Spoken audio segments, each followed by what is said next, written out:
right.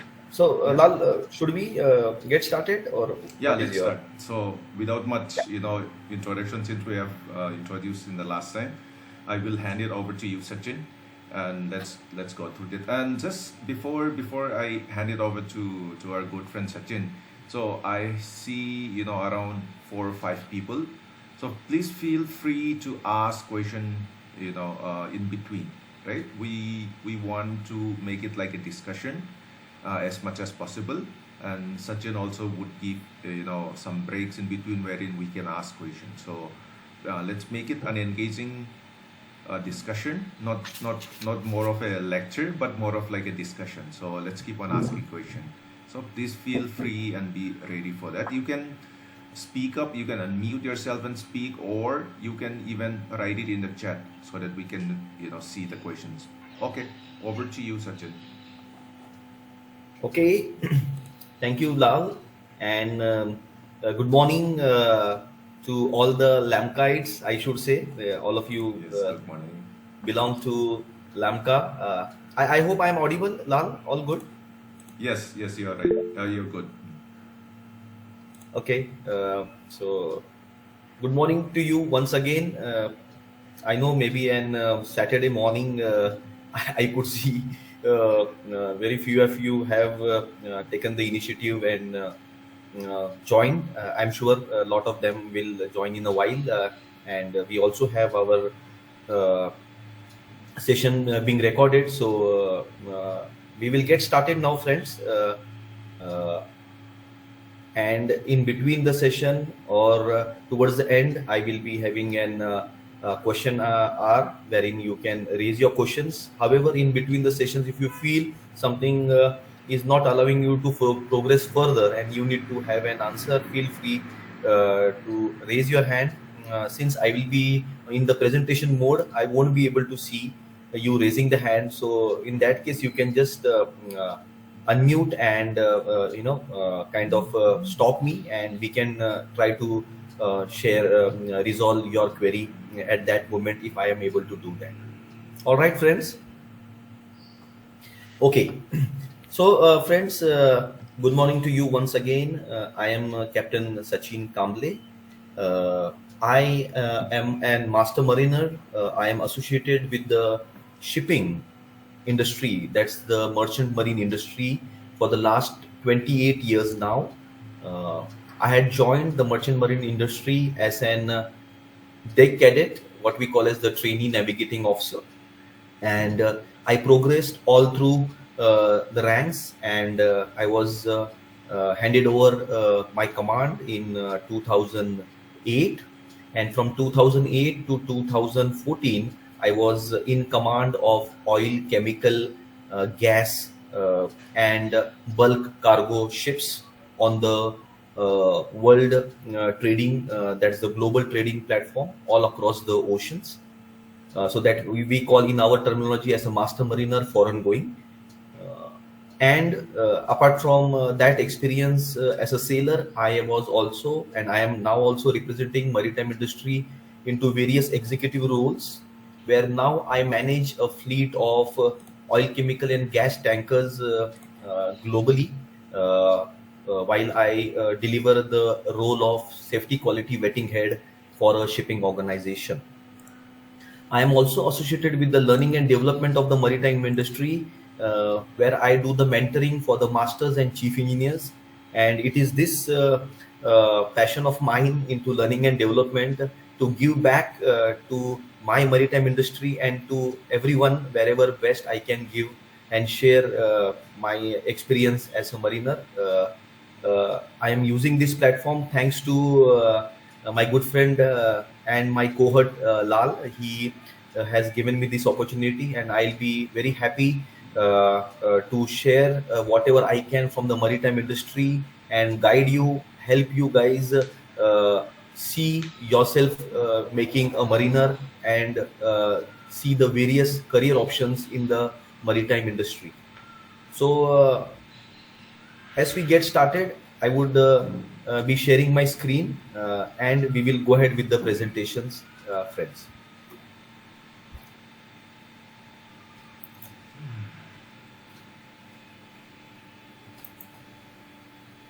Lal, I will need your small help here to Yeah, appraise me if you can see my presentation. sure. It's coming up. Yeah, it's perfect. You can see it. All right. Uh, so, friends, while we are talking about the shipping industry, I'm sure we have a learned audience here who have an idea about the world geography, who also know what does the shipping means. But just to quickly get all of you in alignment, friends, as we know our geography, the world is divided into land masses, few land masses, and the other part of the globe is water. The land masses in which the world is divided, they are very few, what we call as continents, and these land masses are floating amidst the abundance of water, what we call as the oceans. So, as we all know, our world comprises of these continents, these six continents, I would say, which is Australia, Asia, Europe, Africa, North and South America, the Arctic, and the Antarctic. Now, these land masses are covered all around by the water body, which contributes to around 70% of our Earth. I'm sure all of us know that very well by now. What we call as the oceans, the rivers, the lakes, the inland waters. Now, as we know about our geography, the communication, or the, I would use the word, the mode of exchange of commodities, goods, cargoes between these land masses can happen in two major ways. One is via the air route, wherein we use the air space, which is abundance above our land masses. We use the air route, wherein an commodity or a produce of one country can be shared, what we call as in our business acumen, the import and export. So a produce of one country can be exported to another country where they have a scarcity of that product, or maybe in that country that product is not developed or produced, and the other country can in return share some of their products or their goods to another country where that country is not having that product. So what we call as the import export is nothing but the activity of transferring each other's produce and goods, so that the whole world as a big family gets benefited and is able to enjoy each and every produce happening on the globe, on the earth. As I mentioned to you, air mode of transport is one of the transport for the shipping of the cargo, and the second mode of transport is the water, which is covering around 70% of our earth. Now, while the air mode of transport, again there is also a third mode of transport, and friends, all of us know it's by the road and rail, where we can transport the cargo from one place on the land to another place on the land via the rail network, via the road network, which is again very extensive by the modernization. However, we have a limitation on the road and rail transport, as when we have to transport the cargo or exchange the goods between two continents, we cannot use the road or the rail transport. So there we have only two options. One is the air mode and one is the water mode. Now, my focus here today is to talk about the water mode of the transport and why it is the most economical mode of transport. If we all look into this problem statement logically and try to find a rational reason, air transport, the vehicles designed to transport of cargo, or transport of passengers, which is also one of the cargo. When we use people, that is the commercial airlines for transport, they all have a limitation on the size and the quantity or the volume of the cargo can be carried, because end of the day the aerodynamics doesn't allow a big voluminous heavy duty cargo to be transported via the air route for two important reasons. One is it is not environmental friendly, and number two, it is not economical. And hence the whole shifting of the major mode of transport of the bulk voluminous cargoes comes to the maritime industry, comes to the water body, that is our oceans, which is comprising 70% of our earth. It comes to that body which is being used majorly for the transport. And unlike the aeroplanes or the cargo airplanes, the merchant marine ships, what we call as the vessels in our terminology, are designed, are made to carry heavy bulk voluminous cargo. Sometimes it also goes to around 3.5 lakh tons to 5 lakh tons of cargo in one shipment. And via the facilitation of such a large volume of cargo, the economical and environmental friendly transport of the cargo is facilitated. And that's why the shipping industry has come into picture. Friends, let me tell all of you, when we talk about shipping industry, it is more than 2 centuries old industry, which has been started via the merchants who were engaged in the trading of the goods and cargoes from one country to another. So it is such an old industry, and every time evolving and striving with the modernization and the globalization and the use of high technology for economical, safe and environmental friendly transport of the cargo. Now let's talk a little bit about the international shipping industry.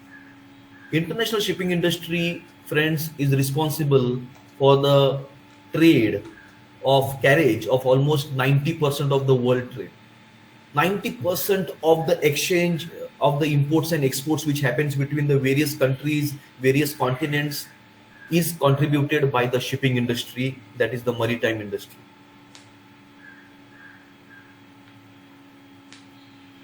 The main focus of the shipping industry is the bulk transport of the cargoes, the bulk voluminous transport of raw materials which can be used by other industries as their feeder for making different products and different type of consumable items which comes directly in our house, and we as a consumer are using it in our day-to-day living.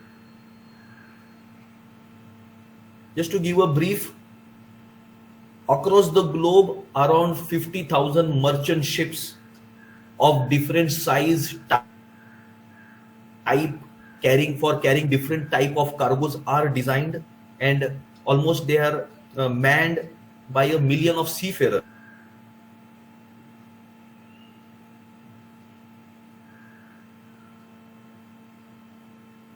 We call as the mariners or the seafarers. More than 1 million of seafarers are being engaged and working on those ships from over 150 nations and are into the maritime industry.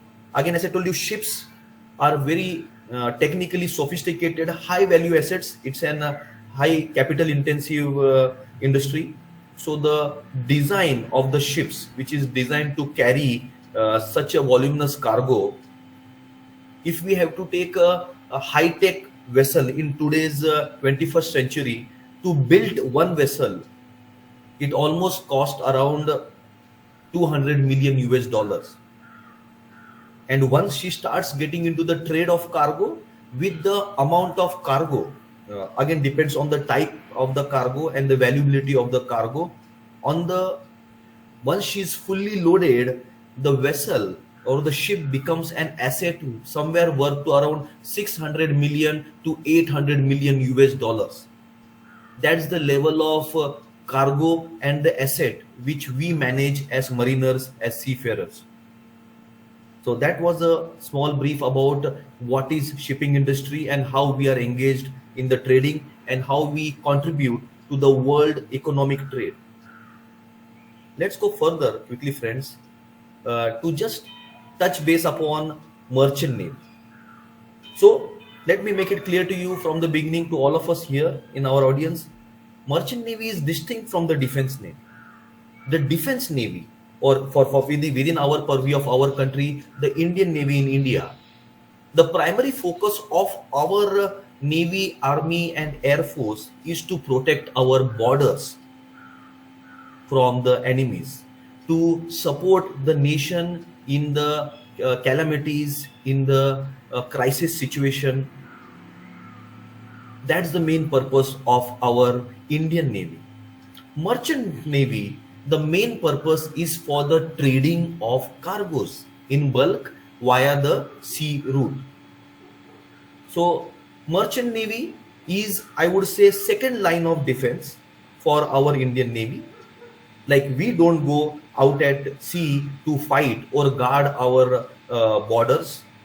We are the second line of defense, means whenever, as and when our nation needs us or our Indian Navy needs us in the crisis or war-like situation, we support them with the transport of cargoes, with the trading of arms, ammunitions, or requisite raw materials or requisite bulk cargoes, which are going to help them while they are fighting and guarding our borders.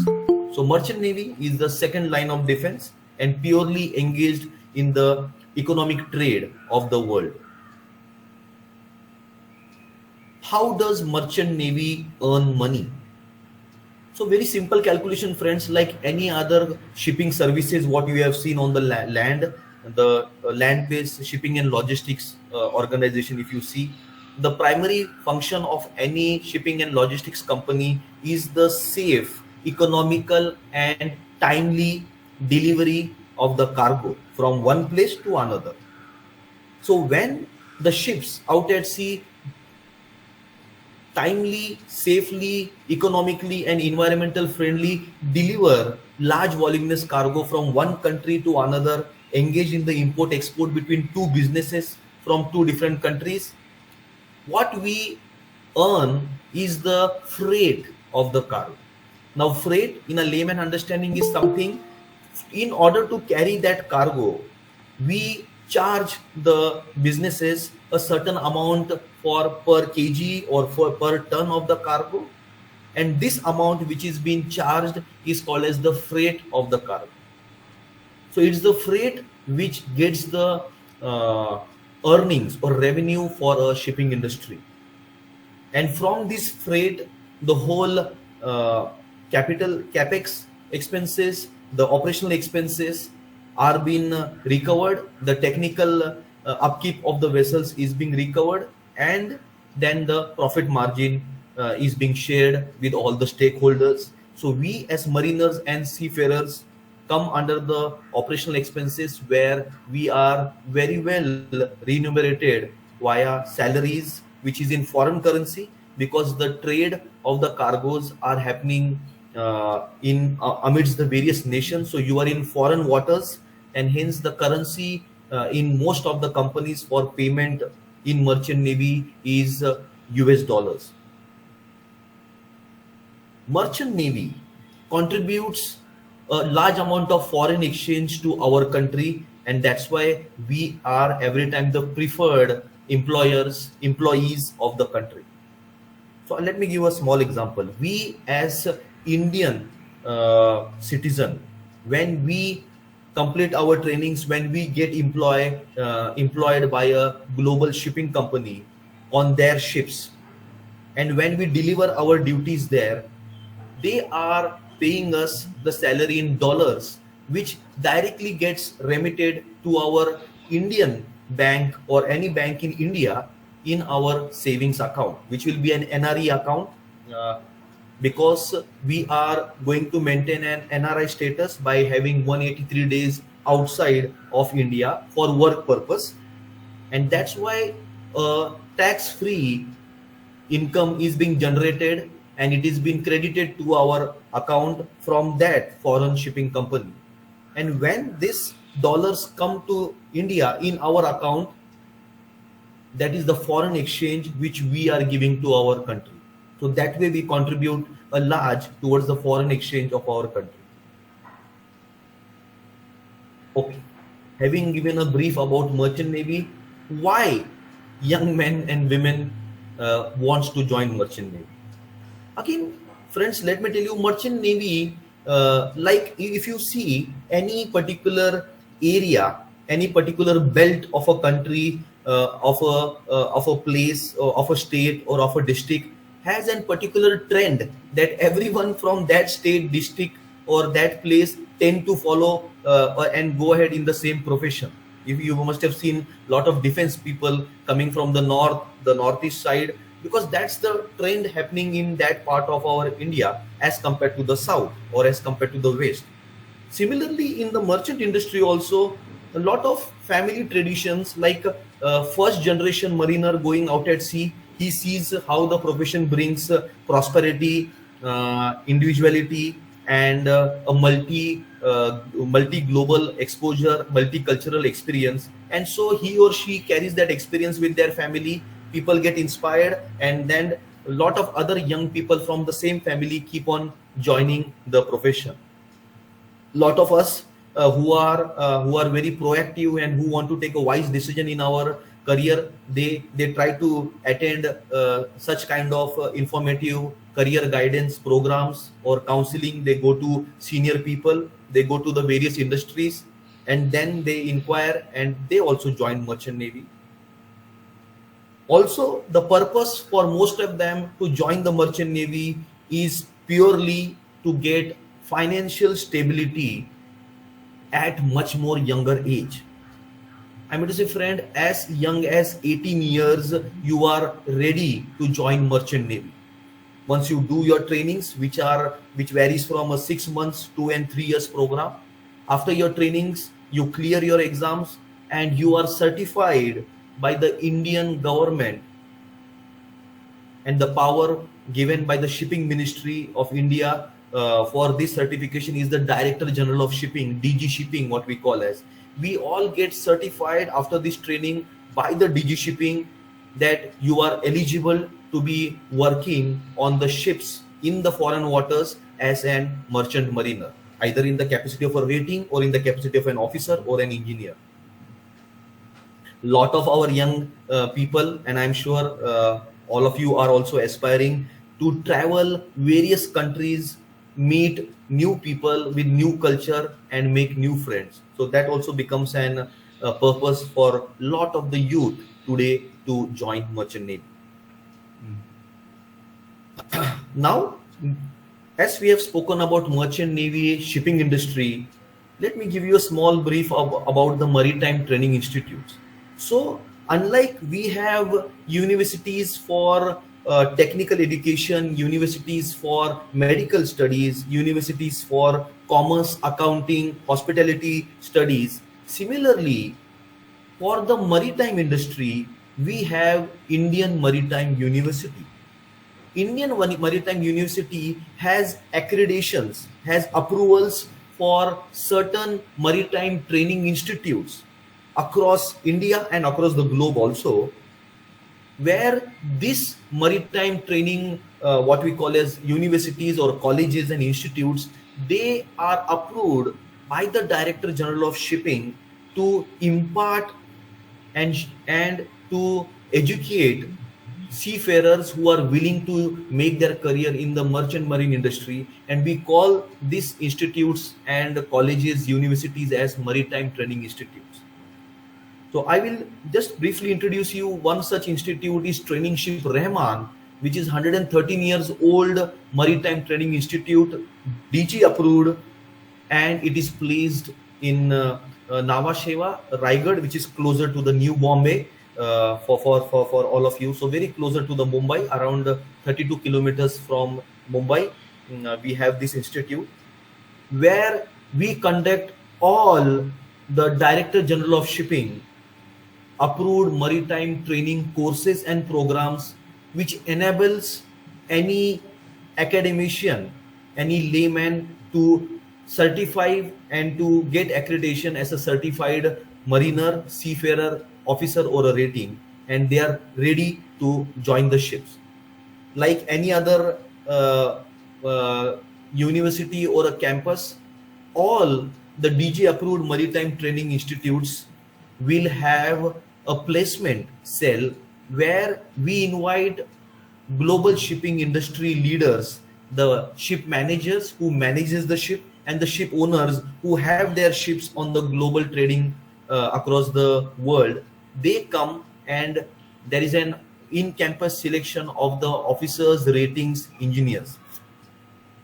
So friends, I am very proud to tell you that the maritime training just not only trains you academically.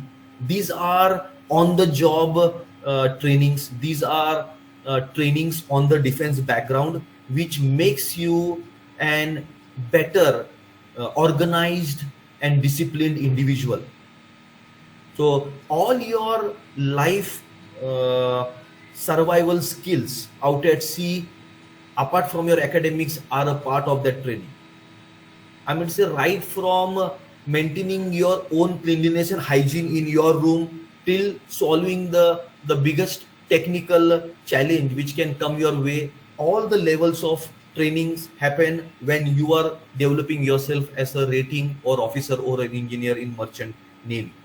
Because the simple reason is, out at sea on the huge ship, to make it economical, we are engaging only highly skilled blue collared and white collared employees. And since they are highly skilled, to make it economical, we have a very small number. I mean, say a ship has maximum 16 to 18 of crew strength, including the officers and the engineers and the ratings who take care of the entire ship. So it's like a ship out at sea is like a floating city or a floating town which is managed by those 18 seafarers out. So each and everyone has to do each and everyone's job, so that in case one link of the chain is weakened, or let's say for that matter someone gets ill or sick, the other guys can replace for him or her and still can continue the operations of the ship. So it's an on the job training. The focus is on the job training. That is the way the maritime trainings are I would say planned, and that's the way the trainings are imparted. So these are just few photos of what all trainings the officers, ratings, and engineers go through while they are in the campus. This is just about the training institute getting an award on the Global Med. So Global Maritime Education Trust is a very reputable award which has been given all across the globes. So this particular organization where I represent in the learning and development, T.S. Rahman, they have got this award consecutively for 2016, 17, 18, of course 19 and 20. With the COVID, the award ceremony was not there, and we are again the nominations for the 2022 award. Let's see if we get the award or not this time.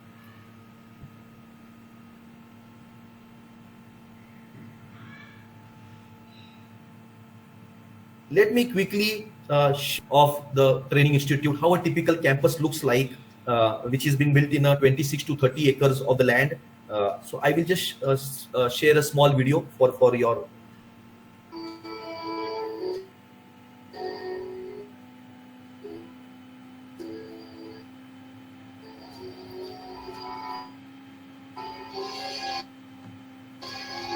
Lal, are we okay with the audio this time?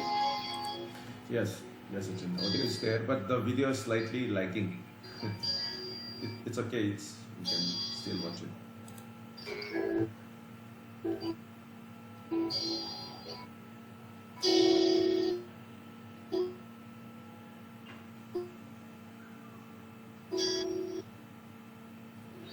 Thank you.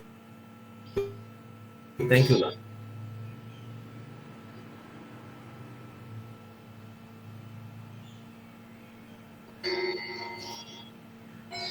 Our video is lagging. Okay. Yeah.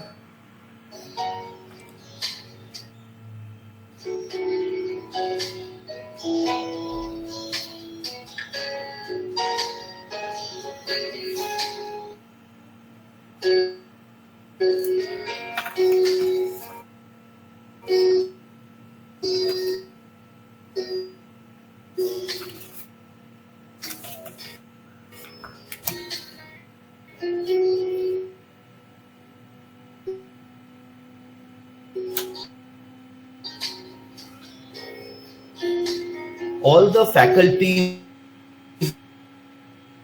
and trainers are ex captains, chief engineers, and petty officers from the Merchant Marine and the Indian Navy.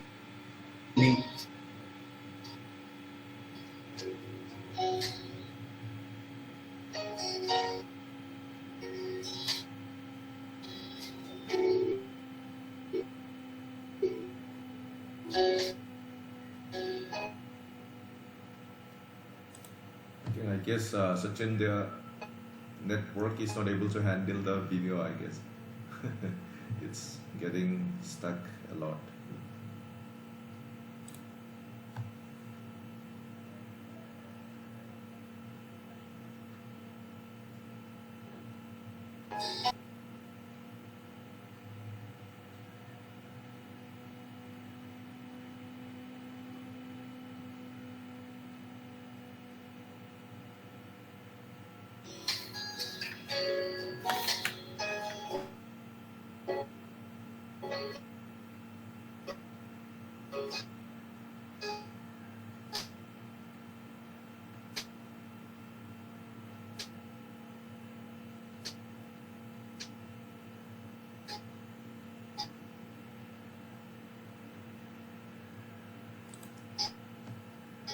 Sachin, I don't know if you can hear me. Do you think we should skip this video because I think it's affecting our flow of presentation?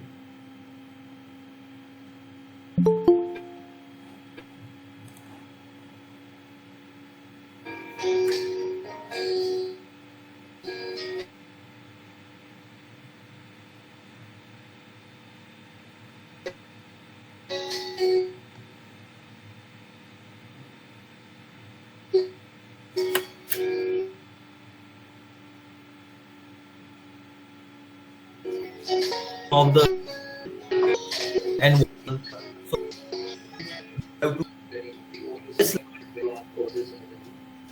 Lal, were you saying something? Yeah, because of the video, everything got stuck. We are not able to hear you also.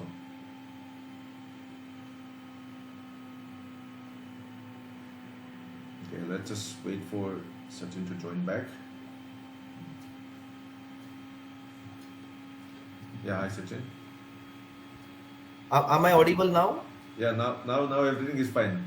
Because of that video which we have played, the video was lagging and the presentation and even your voice was also breaking up. So I think it took a lot of bandwidth there. So I was saying that should we skip that video, that slide, and move on because everything was stopping. Yeah. Thank you for that. Lal. I also feel the net here at my end might be dropping today. Maybe that's I'm observing since morning. How are we now? Can you see my next slide now for a deck officer? No, the presentation is gone. Okay. Let me present it again once again. While you were doing that, let me quickly ask, from our participants, is there any question you want to ask till this point in time? I think let's keep the question for towards the end of the presentation. Okay, we can also do that. All right. I think that's also a good idea. Let me now quickly walk through the important part of the presentation, which is the various programs, the eligibility criteria, the fee structure, and I'm sure then we will have a good amount of questions coming out of that, which I request all of you to jot down, and we can take it in our question session. So Let me quickly go back to the presentation. Lal, please appraise me once you have my presentation again back on the screen. Okay.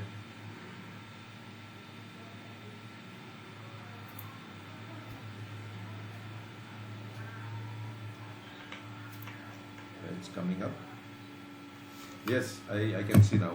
One request, you might see that small pop-up window at the bottom of the screen. Yes, yes. If you can hide that, yeah. All right. Thank you, Sachin.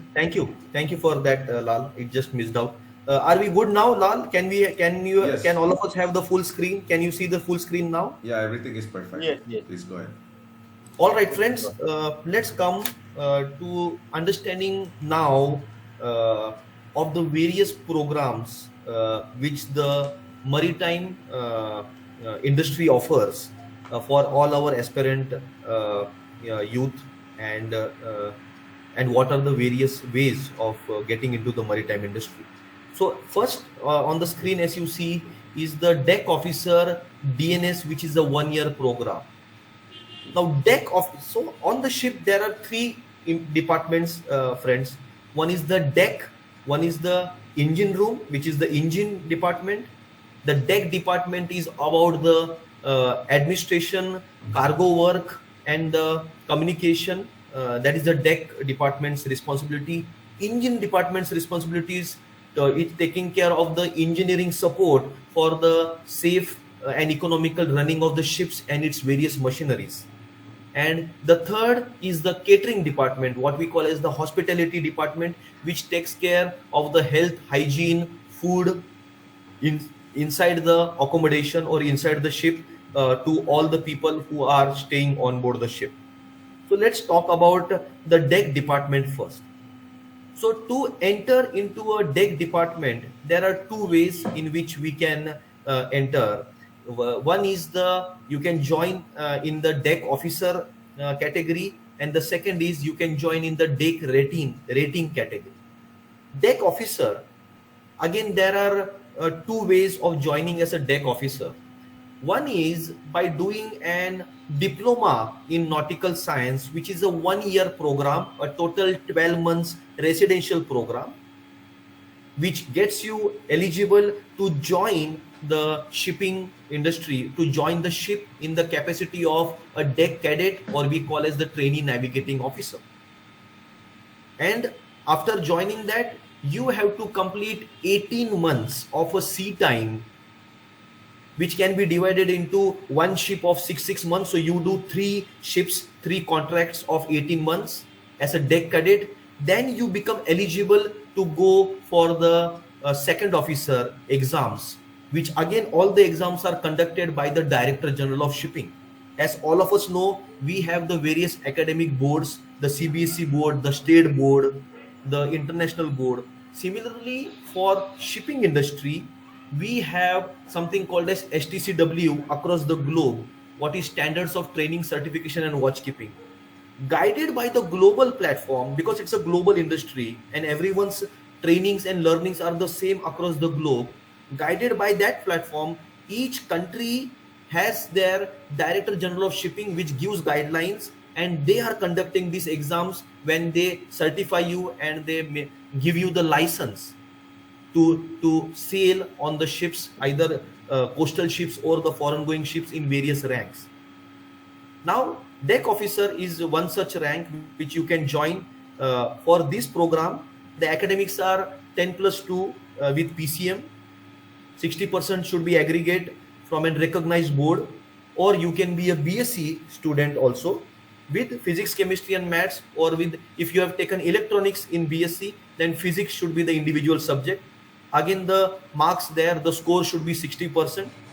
Or the third criteria is you should be an BE or a BTech from our AICTE approved, I mean to say approved technical colleges and universities, with at least 55% marks in the final year, and English should be 50% mark in all the years while you are doing the technical training. The very important, the age is a 25 years age. You should not be more than 25 years when this program commences. So while you're joining this program, your age should not be more than 25 years. Of course, there is some relaxation of 5 years for the scheduled caste, scheduled tribes, and 3 years for the OBC, as guided by our Indian constitutional laws, rules and regulations.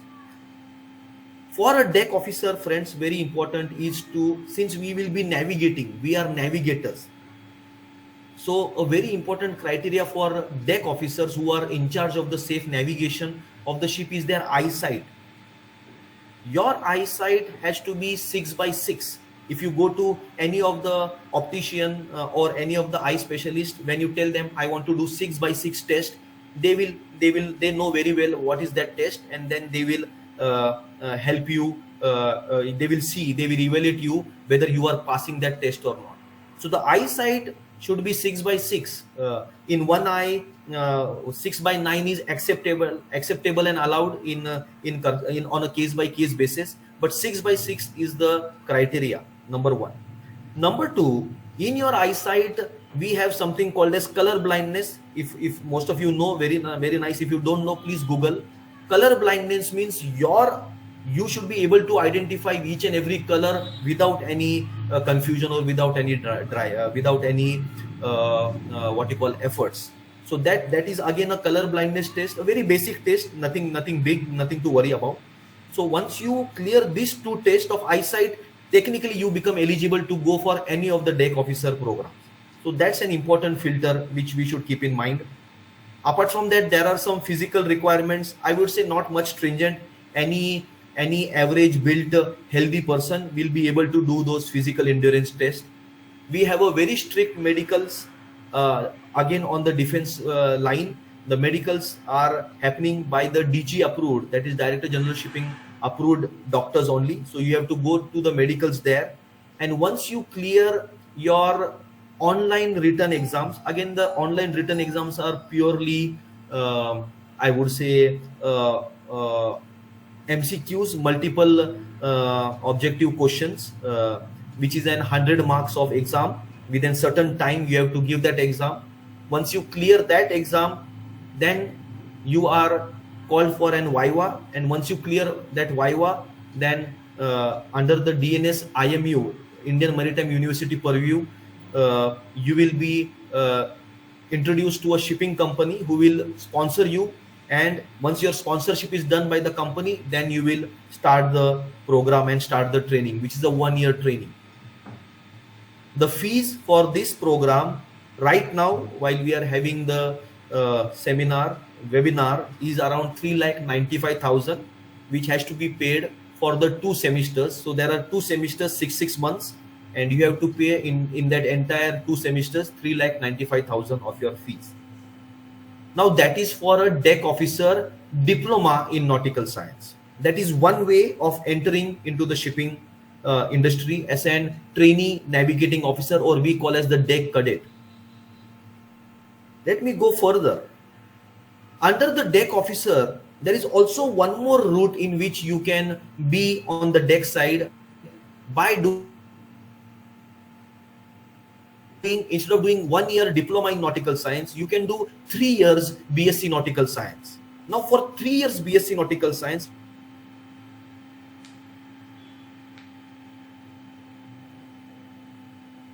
Director General Shipping in the deck officer category. Now here the academics are changed a little bit. You have to be 10+2 with PCM, 60% aggregate, and you should have passed not less than 50% marks in English in your in English, either in 10th or 12th standard. So I would say 12th standard and 10th standard, your English score has to be 50%.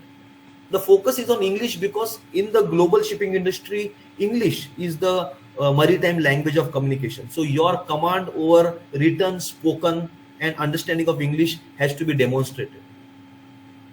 Again, as I mentioned to you, deck officer, very important is the eyesight. So 6/6 eyesight, and you should not have color blindness. That's the very important filter for you to be going on the deck side in the officer rank. Age criteria again remains the same, not more than 25 years while the program starts. Again, the basic physical endurance test, medical test, The entry is the same, online exam followed by an personal interview, viva, after that medicals, after that eyesight, and once you clear all of it, you get into the program. Now 3 years BSc Nautical Science is a 6-semester program, like how we have as an engineering 8-semester program. The 6 semesters program, your fee structure, and again all these programs are purely residential programs, so the fees includes everything, your lodging, boarding, uniform, tuition fees, and everything is included in that. The fees for 3 years BSc Nautical Science is 7,75,700 which can be paid over 6 installments. When you do the diploma in nautical science, you join the ship in the capacity of a trainee navigating officer or deck cadet, and you have to do 18 months of sea time to go for the further exam and get your license. License means competency, what we call. For example, we all of us have our driving license.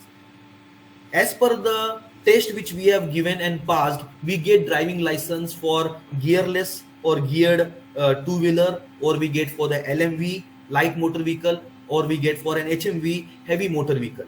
So similarly, after we finish these trainings, after we finish the minimum experience out at sea with the shipping company, when we come back for the exam, and when we clear these exams, again these exams are stringent exams. They are written exams followed by an viva, which is done by the Director General of Shipping under that is the board.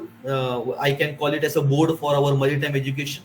The exams are conducted in there, and once you clear these exams, the writtens and vivas, then you are given a license by the Indian government that you are eligible to go on ship as a 3rd officer, then gradually 2nd officer, then again you come for exams, again you do sea time, then you can become a chief officer, again you come for exams, you complete your sea time, then you are eligible for becoming a captain, and then a captain's license is given, which is the ultimate license for a deck officer to be out at sea. That's the master mariner.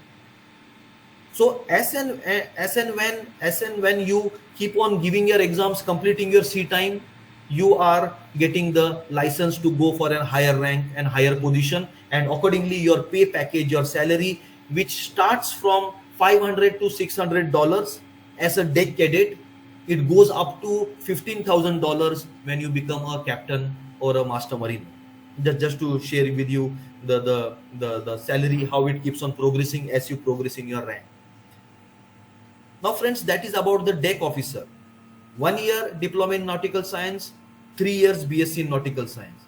After 3 years BSc in nautical science, you have to do 12 months of sea time only, because since you have done 3 years BSc nautical science, you don't have to do 18 months like the diploma guys. You can do 12 months sea time, and then you can come for your exam, and your career progression starts after that. Let's go to the third type of officer category which we have on the merchant marine, is the graduate marine engineer. Now as the title says, engineer means you are very clear that you have to join on the engine side of the profession. So you are going to join on the engine department as a graduate marine engineer. So you join as an engine cadet or a trainee engineer, marine engineer, and then again with the sea time, sea service, you keep on progressing from your rank of 4th engineer to 3rd engineer to 2nd engineer. Then the ultimate rank you achieve is the chief engineer. Again, the salary package remains the same. Starting from $500, you have the potential to go to $15,000 of your salary. The requirement for a graduate marine engineer, academics are, you have to be a graduate in B, BTech. In B, the trades which we select are mechanical and automation. Again, it has to be from an recognized and UGC approved university or by the All India Council for Technical Education. Your score in the B can be 50% marks, especially the 7th and 8th same score has to be minimum 50% for us to make you eligible to come for the returns and the vivas for selection. The age should not be more than 28 years at the time of joining the program. For a deck officer, it should not be more than 25 years. For an engineer, because they do the 4 years engineering in advance, the age is relaxed to 28 years of age. Again, though you are joining as an engineer, you are not navigator, but still you also need to have an eyesight of 6/6 and no color blindness. That is a requirement for marine engineer also. The only special reason is because on ships, while you are working on the various machineries and all, the aspect of the eyesight comes for your safety, number one.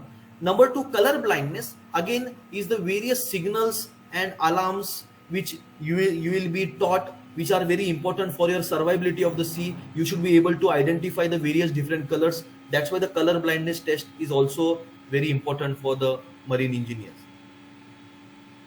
A basic medical fitness happens and medical exams happens for the marine engineers before we select them for the program. Now, the graduate marine engineering program is a 1-year program which you have to do. After graduate marine engineering program is completed, you get what we call as the CDC, continuous discharge certificate. It is like our passport, like how every Indian citizen gets the Indian passport. Every seafarer registered with the Indian government who has done his training from the DG approved training institute and the Indian Maritime University, they get CDC, which is your identity document that you are an Indian seafarer. Very important document, very legal document, friends. With your CDC, you go on the ship, you do 6 months of your sea time, you are eligible to come ashore and give your exams for the rank of 4th engineer. Then your progression starts from 4th engineer to 3rd engineer, 3rd engineer to 2nd engineer, 2nd engineer to chief engineer. And as I mentioned to you, the salary package starts from $500 as a trainee and it goes right up to $15,000 as a chief engineer of the ship. The fees for the graduate marine engineer program is 5,40,000. Again, there are 2 semesters. So the fees has to be paid within these 2 semesters, which is 5,40,000. We have spoken about the way an officer can join the maritime industry. But what about the ratings? What about the crew? On the ship, there are maximum 8 officers. 4 on the deck side, 4 on the engine side. Apart from these 8, the other 10 are what we call as the ratings or the crew, who are also skilled employees, who are skilled and well-trained seamen as per the Director General of Shipping guidelines, and they are certified to work on the ship. But because of their rank and their position, their academics criteria of selection is little bit lowered. For anyone to join as a general purpose rating, he or she has to be 10 standard pass with subjects English, Maths and Science, and they should have 40% marks as an aggregate, and English it is expected 40% marks. You can also be a 12 standard pass with again English, Maths and Science in your 10th, and your English score has to be 40%.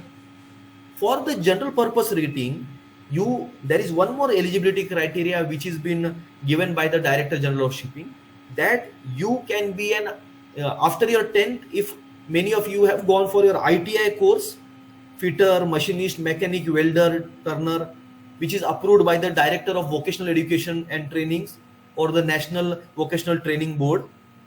And if you have got 40% marks in your final year of ITI, with again in English you should have 40% marks, you are still eligible to join as a general purpose rating. Age criteria, you should not be less than 17.5 years and not more than 25 years when the program is getting commenced. Again, you have the physical endurance test and the medical exam. For GP rating, also you have to have an eyesight test, which is 6/6 and color blindness, friends. Now this is general purpose rating on the deck side. General purpose rating can also go on the engine side. So after this training is completed, this training for general purpose rating is a 6 months training, and the fees is 2,45,000 for the 6 months.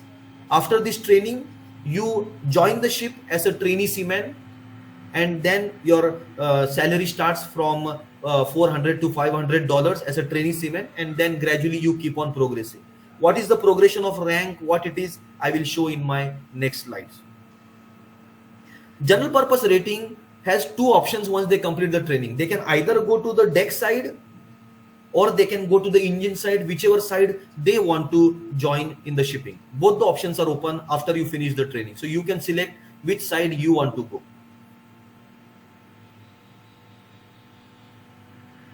Apart from the general purpose rating, we also have, as I mentioned to you, we have three departments: deck, engine, and catering, and that is the galley department, which are in the hospitality and the food of the shipping of the ships. So we have a course in maritime catering, which is again a 6 months program, which makes you eligible to join the ships in the catering department, in the hospitality department. Again, this is a rating course, so the academics are 40% in 10 standard with the English as a minimum 40% marks in the English you have. Your age should not be less than 17 and a half, not more than 25 years when you are joining the program. The endurance test for the catering side is bare minimum, not like the deck side or the engine side, so it's very bare minimum. The eyesight is not a requirement for the catering guys, for the people who are working on the catering, so there is no requirement for 6x6 or color blindness for them. Medical exams are again done as per the DG guideline, the basic medical exam which all the ratings and officers do, even the catering guys do that. This program is also 6 months program offered, and the fees for this program is around 2,40,000. After you finish this program, again you get the CDC from the Indian government, Director General of Shipping, and you are eligible to join the ships in the rank of General Steward, or we call as the galley team trainee. And then you progress. Again, your salary starts from $400 to $500, and as you progress, your salary goes up to. I missed out on sharing with you, for a rating or for an catering guy, the salary goes up to $1,500 to $1,700 depending on the companies, but I would say anything between $1,500 is the maximum salary you can get. For an officer and an engineer, salary goes up to $15,000 if you have the ability to keep on progressing in your career. So that's the sky is the limit in case you are determined and you want to achieve going ahead. As I mentioned to you, from a student to a professional, any deck officer or engineer, they start as a deck cadet or engine cadet or trainee marine engineer. Then they go to the junior officer, junior engineer rank. Then the rank keeps on going ahead to third, second chief officer on the deck. In the engine side, fourth engineer, third engineer, second engineer. And then gradually you progress the topmost rank on the ship, which is the captain. For the deck side, master mariner, and from the engine side, chief engineer. For an general purpose rating, you join as a trainee seaman or a trainee motorman in the deck or engine side. You go higher rank, ordinary seaman or a motorman. Then you become able seaman or a senior motorman. Then you become bosun or the senior most motorman in the deck or the engine side. For the catering, you join as a trainee cook or trainee general steward. You gradually go to the rank of second cook or general steward. Then you become senior second cook. And then you can become chief cook, or what we call as the master chef in the catering side. Women in shipping. Just quickly, another 2 minutes, friends, and to all my Lalhmangaites.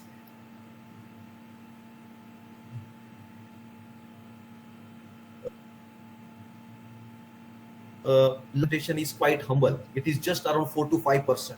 So on the global platform and in our Indian shipping, by the Indian Shipping Ministry guidelines, we need to encourage even the women while they are in all other professions. So even in merchant marine professions, we are starting our drive to encourage more and more women into the shipping industry. The vision of the Indian Shipping Ministry is to achieve 40% women representation by the year 2025-2026. So that's why for all these trainings, for all these programs, there is a lot of scholarship for the women's. There is a 50,000 fee waiver directly from the government by the Maritime Training Trust for any women who is getting selected for these programs. Lot of including lot of shipping companies sponsor the entire fees for the women as a scholarship. So at least 5 such top women's, when they clear the entrance exams, and top 5, the total fee waivership is being given by the industry. So for the women in shipping, this is a golden opportunity to for them to kickstart their career, and there is a lot of lucrative things even for the women in our maritime industry.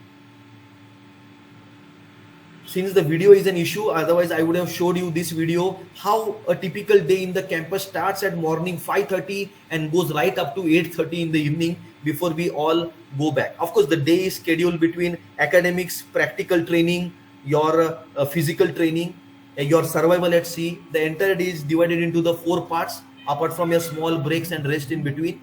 And then 8:30 you all go back to your rooms, and next day again we start 5:30 in the morning. So a properly well structured defense background training is being carried out in the campus for the various types of programs for various duration which you will be staying in the campus.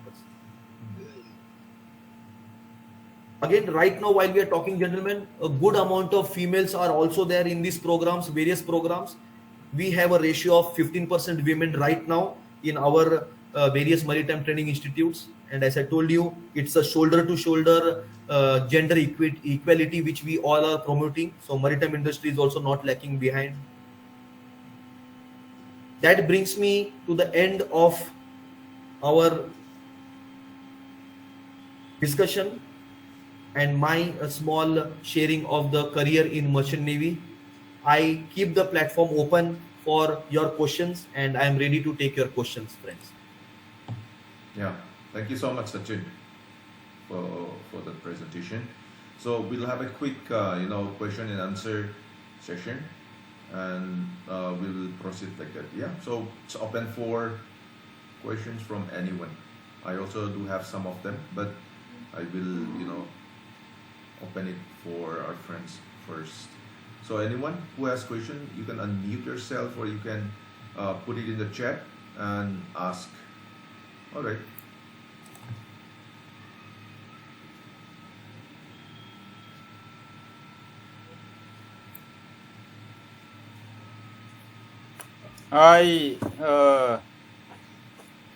Sachin and Lal, congratulations and thank you for arranging this session.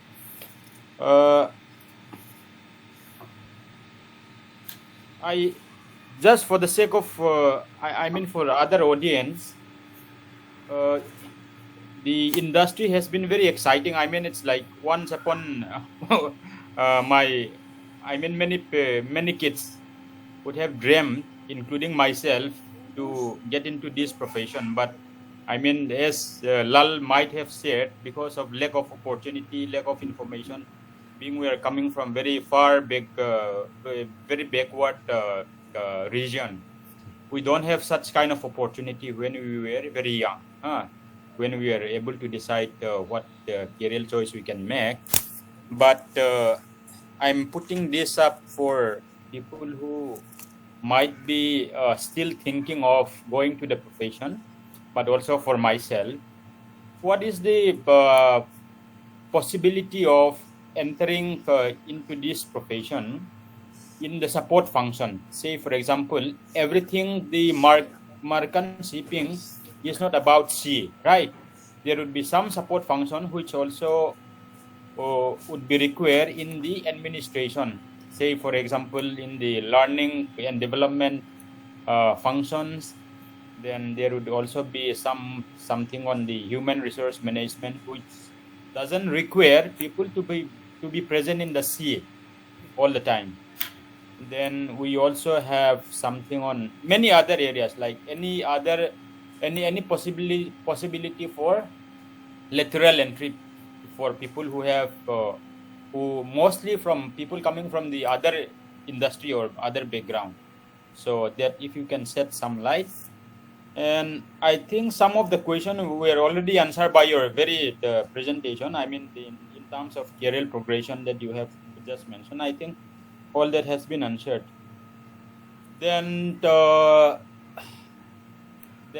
this session is targeted at reaching out to some of the young people who have been thinking of taking up different career options in the future. Mostly I think this is the intention that Lal has started this webinar. Yeah. And many people would not be having the financial backing to be able to pay that kind of fees. Say, for example, 5 lakhs, 6 lakhs.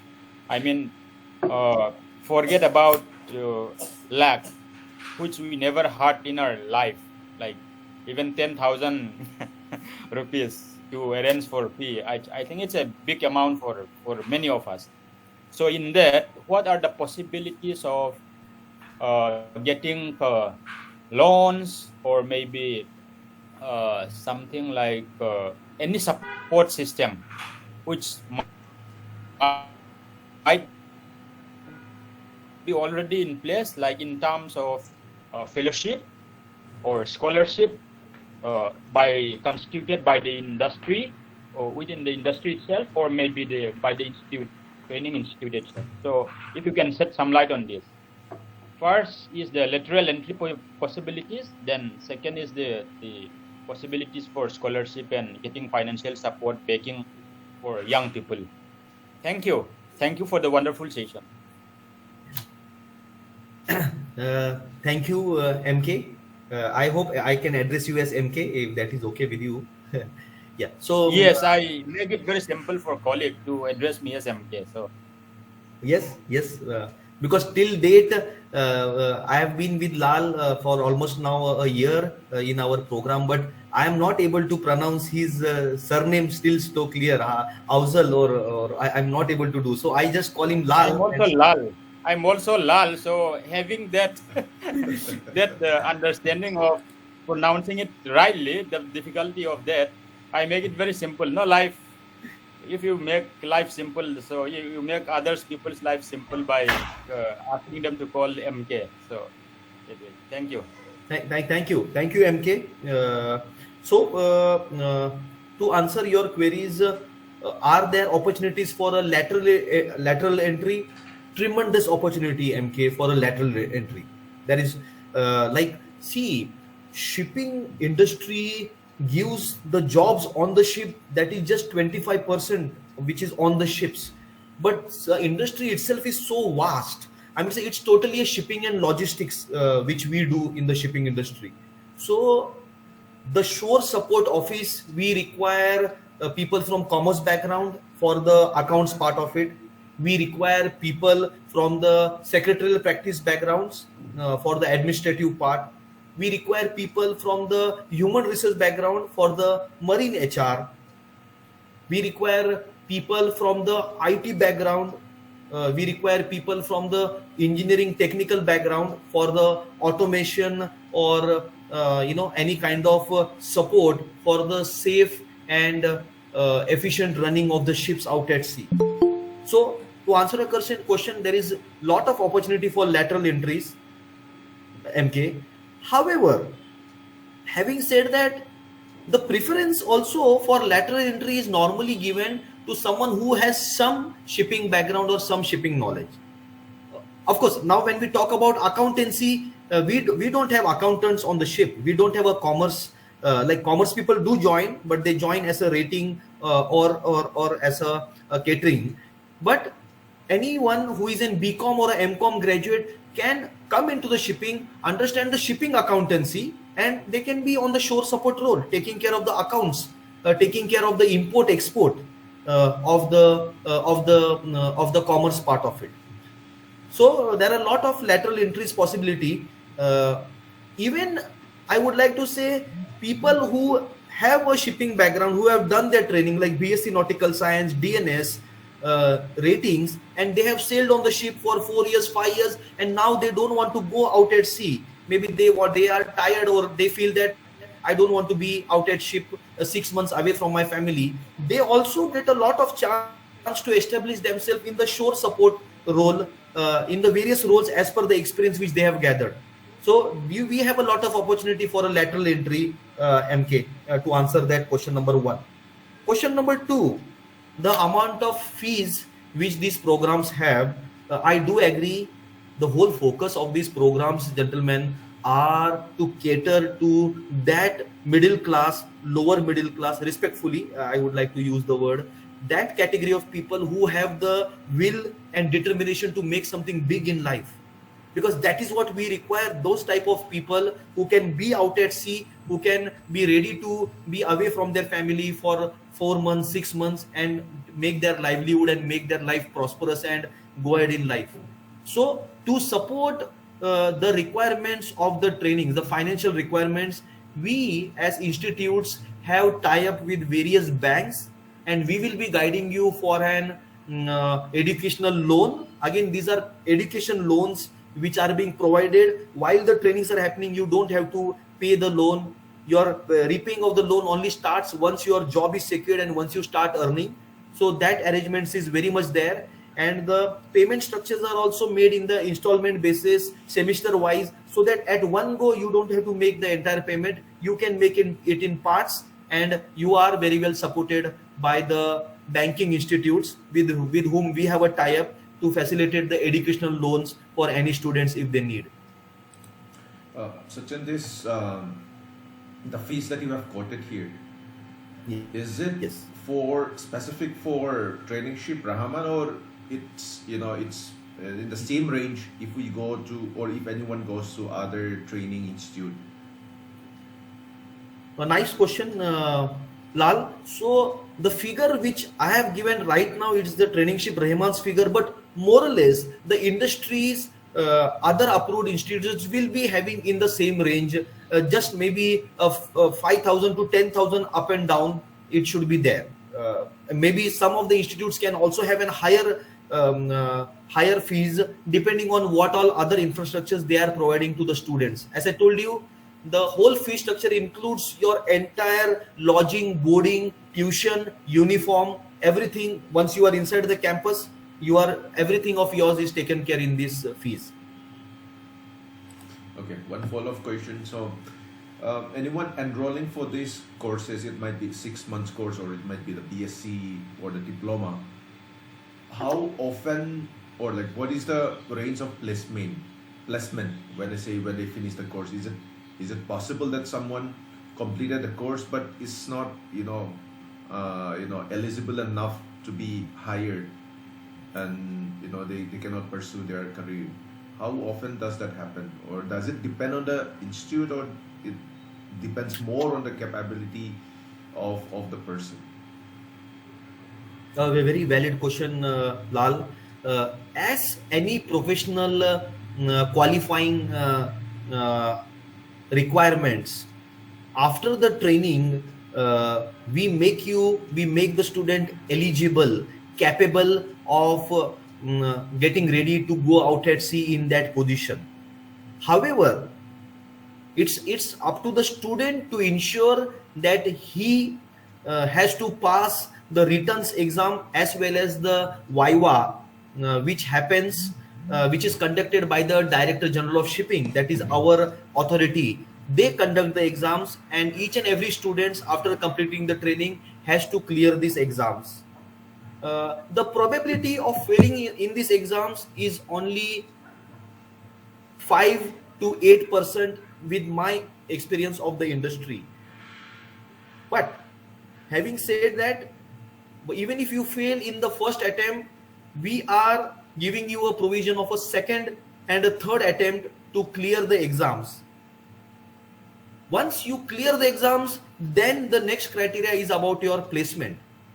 For the placement, it is the obligation of the Maritime Training Institute, who is under the DG Shipping approved. They have to ensure 100% placement for all the students over a period of time. Of course, as soon as the program completes, not all the 100% of the students in a batch of 120, not all of them get a placement. But at least in the first placement drive, 50 to 60% are placed in the first drive, and gradually, depending on the companies which come on the campus for selection and how you answer their interviews, you will be selected. But I would say maximum within 1 year, 100% of the guys who have completed the program, they go back on the ships and they are placed in the global shipping companies. Okay. All right. Thank you, Sachin. I would like to add here for the benefit of our audience the DNS program, which is a 12 months program. That program is the only program where when you clear the entry exam by the IMU, Indian Maritime University, you then you are taken to the shipping companies who will select you and they will sponsor you for the program. So the DNS 1 year program is a good program. I mean to say good in the sense you can get your sponsorship first and then you start your training. So your job security happens as soon as you clear the entrance exam, and if you have a good score, a good merit, the best companies pick up the best guys, and gradually as the merit comes down, the other companies come into picture. So IMU DNS program, if you get selected in the returns, guys, let me tell you, the best companies select you and they sponsor you for the program. Of course, the fee structure is still paid by you, but your job is placed, secured right from the day when you start the training. After you finish the program, again, I want to tell with a word of caution, after you finish the program, unless you don't pass the exam, even that company cannot take you on the ship to sail. Because end of the day, the license has to be given by the Director General of Shipping. And without the license, you can't drive your car. So for your license, you have to go in front of the government authority and pass the exam. I hope, Lal, that gives a further clarity, Lal. Yeah. Thank you, Sachin. Yeah. We'll expect more questions from our participants. Please feel free to ask.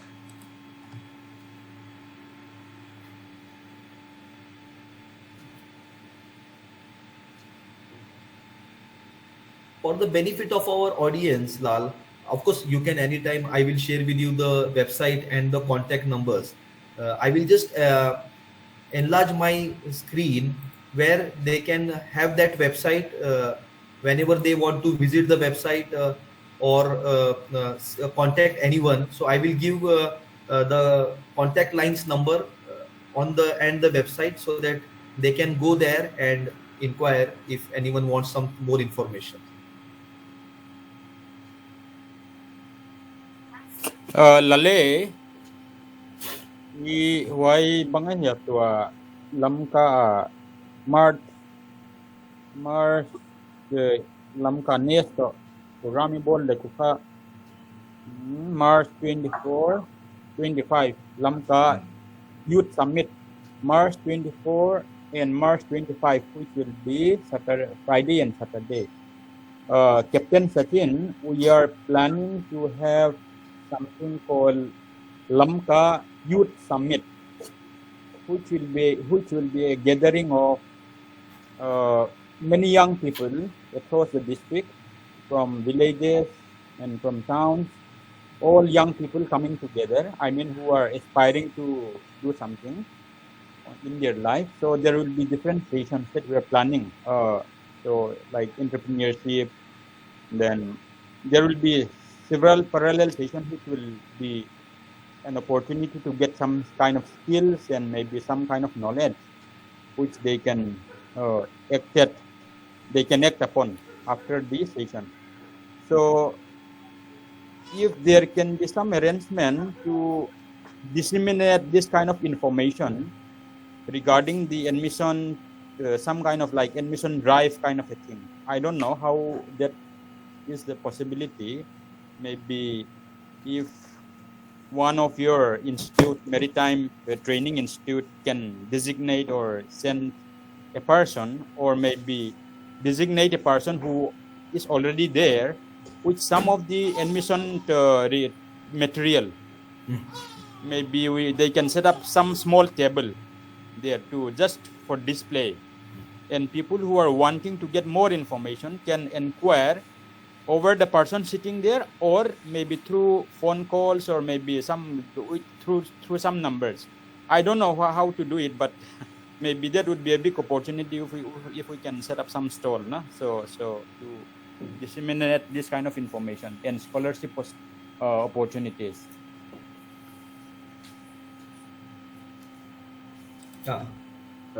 Thank you, MK. I think Lal, maybe you will be able to answer that on our plan of action, or what we intend to do, Lal. Yeah. So We were thinking of, arranging a visit to Lanka. Sachin and his team is thinking of coming there. But the plan is slightly different. They want to visit, schools or colleges, and do the, this kind of sessions, and also do the recruitment drive. That is the plan. But there is a slight setback there. It's the exam season for class 10, 11, 12, and the school's authorities are slightly hesitant to to arrange any kind of sessions during the exam, during the ongoing exams. So we might have to plan for some other months, or some other days in the coming days. But to what MK has said, the March conference that they are planning to have there, Sachin, what we can do is, maybe, asking one of you or maybe one of your team members to travel there would be too much of an ask. So maybe if you have some let's say information pamphlets or something which we can display there during the conference, it will be, I think it might be helpful there.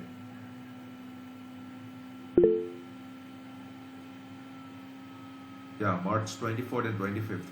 So there's a conference in Lamka. So actually they were asking me to travel there, but I could not, because of work related engagement. So if not, I would have spoken on behalf of you or Traineeship Brahman. So maybe if we can arrange something like a booklet or maybe a flyer or brochure on Traineeship Brahman, or including the maritime industry, what you have presented here. If we can send some of them to to the summit or to that conference, that might we might capture some few people who would inquire further. Sachin, what do you think? I think a very good suggestion, Lal and MK. Thank you for initiating that suggestion. Very much possible. We can share. Let me see if I can arrange one of my representative where we can have a stall there, and he or she can guide the youth for the maritime opportunities. So that possibility we can explore, and I will try to arrange the pamphlets poster, so that at least there is adequate information for the youth to come back and inquire further if someone is interested and keen. It is very much Yes. possible. Yeah, yeah. Okay. And if you were able to send, let's say, one person to attend that summit, then I think MK and the organizers would be able to give them, let's say, maybe a few hours also, to speak on that topic. Present. Yeah. Present them also. So not just opening the stall, but they should be able to accommodate a session for your representative. So if we can work that out, maybe that will be the first touch point for the plan that we are trying to do. And maybe 5 or 6 months down the line, you might actually be able to go visit there and then do the session with the schools and colleges. So maybe if we can plan it that way, and if it is feasible for you and the team, maybe we can work it out. Yeah, I think Lal, a very good suggestion. Let us see how we can make that happen. Now the dates are very clear, 24th and 25th. So let me see how we will be able to reach out to maximum youth, maybe by someone of us coming there for and participating in that summit, or at least our representative there, where we can share the the various informative materials about the merchant marine industry. Yeah. Okay. All right. So I will keep in touch. I will also inform MK, and then on this plan. Yeah. All right. So since we are all out of time now, I will just open one last question. If just give a chance to one question. If there is none, we will close this session. So one last question from anyone. Sure, Lal.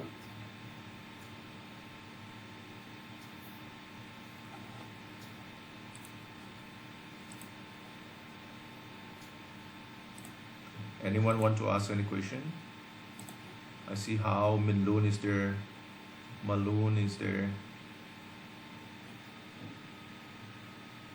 All right, so I hope there's no more further questions. So thank you so much, Sachin, for the second part of our discussion. And I hope that whoever has listened to this, who have participated today, and also the hope that some people would be seeing this recorded video in YouTube, maybe in the future, and through this they would benefit. That is the hope. And thank you so much for sharing your experience. Thank you so much for the time that you have spent with us. And then I look forward to people started asking questions about this, and then I will reach out to you again, or I would send them your way so that you can guide them how to be successful in this career. So thank you so much, and I want to say thank you to all the participants who have joined today. Please continue to join us on Saturdays. We might change the timing so that we can accommodate more people. We will experiment that with the timing also. Next week we will have a session on the movie industry. Sachin, I will be having Aishwarya as a guest Aishwarya, speaker. wow. Yeah. So if you are also free, please feel free to join. And yeah, for other participants, like we will be having this session again on different lines of career or opportunities that we have. All right. So thank you everyone, and have a nice day. Bye bye. Thank you very much once again, Lal, and thank you to all of you. I'm sure this session today has got some triggering and value addition for sharing it with all our youth for the various opportunities in merchant marine, and we will continuously keep on taking the drive. Thanks to Lal, we are always here for our Lamkaites and our entire community in India, and let's prosper, let's grow ahead together. Thank you. Yeah, thank you, Sachin. Thank you everyone. Bye.